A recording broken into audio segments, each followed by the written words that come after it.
नमस्कार. तुम्हाला माहिती आहे का, भारतामध्ये महिलांच्या सुरक्षेसाठी आणि त्यांच्या हक्कांसाठी एक खूप जबरदस्त कायदेशीर व्यवस्था आहे. याला अनेक जण सुरक्षा कवच असंही म्हणतात. तर आज आपण हेच कवच नक्की आहे तरी काय, ते कसं काम करतं आणि महिलांना कोणते हक्क देतं, हे सोप्या भाषेत समजून घेणार आहोत. हे बघा, इथे खूप इंटरेस्टिंग गोष्ट आहे. एका बाजूला आपल्याला दिसतं की महिलांनी आपल्या देशात राष्ट्रपती आणि पंतप्रधान पदांसारखी मोठी पदं भूषवली आहेत. पण दुसऱ्या बाजूला एक रिपोर्ट सांगतो की भारत महिलांसाठी जगातल्या सगळ्यात धोकादायक देशांपैकी एक आहे. आता हे कसं शक्य आहे? एकाच देशाची ही दोन टोकं? चला, याच कोड्याचं उत्तर शोधूया आणि बघूया की कागदावरचे कायदे आणि खरं वास्तव यात काय फरक आहे. तर आज आपण काय काय बघणार आहोत. सगळ्यात आधी संविधानाने दिलेली समानतेची हमी. त्यानंतर हिंसाचार रोखणारे कायदे कोणते आहेत. मग आर्थिक स्वातंत्र्यासाठी काय तरतुदी आहेत. आणि हो, समाजात मान-सन्मान आणि प्रतिनिधित्वासाठीचे कायदे. आणि सगळ्यात शेवटी कायदा आणि वास्तव यातली तफावत. ठीक आहे, तर सुरुवात करूया या सुरक्षा कवचाच्या पायापासून. आणि हा पाया कुठे आहे? तो आहे आपल्या भारतीय संविधानात. कारण या संविधानाचा मूळ उद्देशच सामाजिक आणि आर्थिक न्याय देणं आहे. ही स्लाइड खूप खूप महत्वाची आहे, कारण इथूनच सगळी सुरुवात होते. बघा, कलम 14 म्हणतं की कायद्यासमोर सगळे समान. कलम 15(1) तर स्पष्ट सांगतं की सरकार लिंगाच्या आधारावर भेदभाव करू शकत नाही. पण सगळ्यात पॉवरफुल आहे कलम 15(3).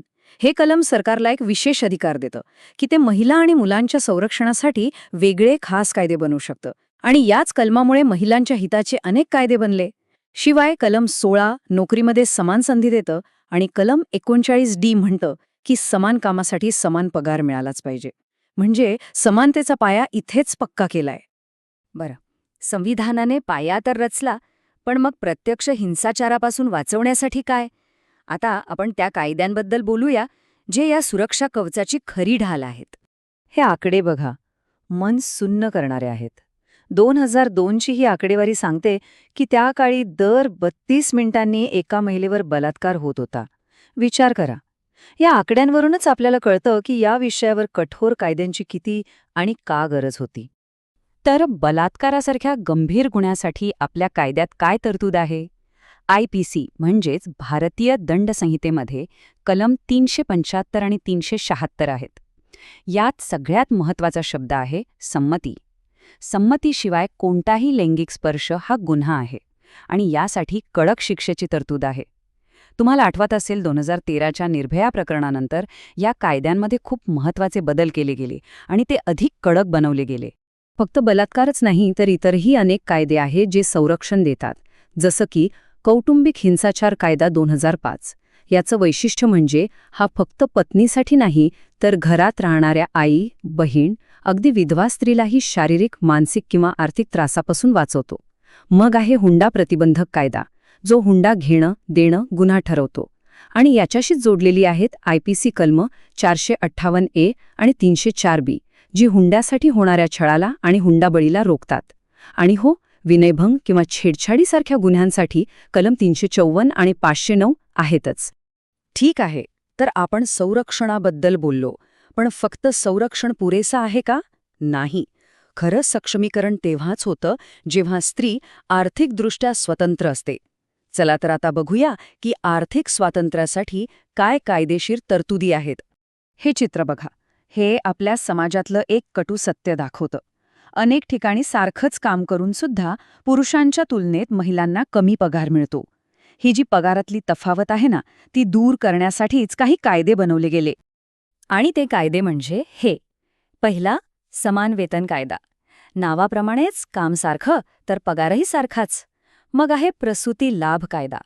हा कायदा महिलांना त्यांच्या आयुष्यातल्या महत्त्वाच्या टप्प्यावर म्हणजे मातृत्व काळात नोकरीची आणि पगाराची हमी देतो.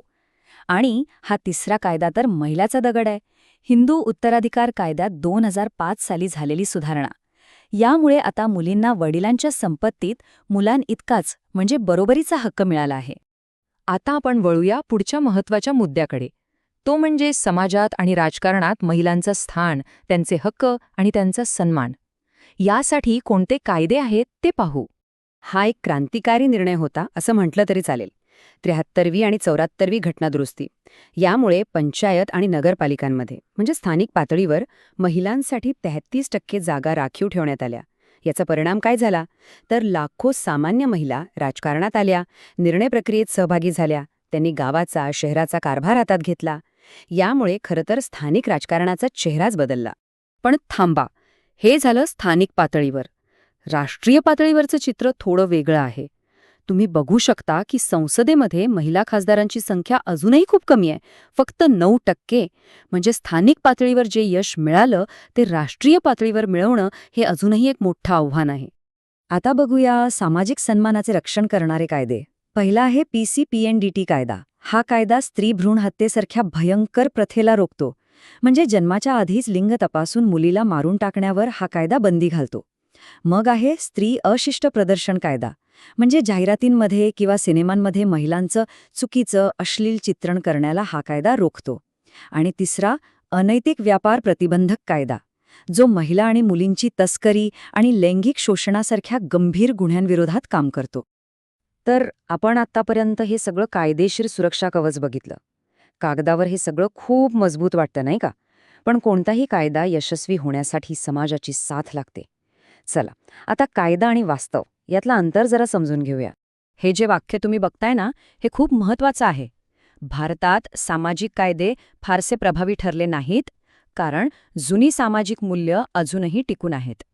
याचा अर्थ काय की कायदे तर आपण उत्तम बनवले, पण समाजातल्या काही जुन्या कल्पना, जुन्या रूढी परंपरा अजूनही इतक्या घट्ट आहेत की त्या चांगल्या कायद्यांना पूर्णपणे लागू होऊ देत नाहीत. म्हणजे खरा लढा हा कायद्याच्या अंमलबजावणीचा आणि मानसिकता बदलण्याचा आहे. म्हणजेच थोडक्यात सांगायचं तर आपलं संविधान आणि हे सर्व कायदे महिलांसाठी एका खऱ्या सुरक्षा कवचासारखेच आहेत. ते फक्त धोक्यांपासून वाचवत नाहीत, तर त्यांना समाजात बरोबरीनं आणि सन्मानानं जगण्याचा अधिकार आणि मार्गही दाखवतात. ही एक खरंच खूप मोठी आणि महत्वाची देणगी आहे. आणि आता सगळ्यात शेवटचा पण सगळ्यात महत्वाचा प्रश्न. भारताचं हे महिलांसाठीचं कायदेशीर कवच जगातल्या सर्वोत्तम कायद्यांपैकी एक आहे, यात काहीच वाद नाही. मग या कवचाची पूर्ण ताकद वापरण्याची, याला 100% प्रभावी बनवण्याची गुरुकिल्ली नक्की काय आहे? कायद्याच्या पलीकडे जाऊन समाजात असा कोणता बदल घडायला हवा ज्यामुळे हे कवच कागदावर न राहता प्रत्येक महिलेसाठी वास्तवात उतरेल? यावर नक्कीच विचार व्हायला हवा.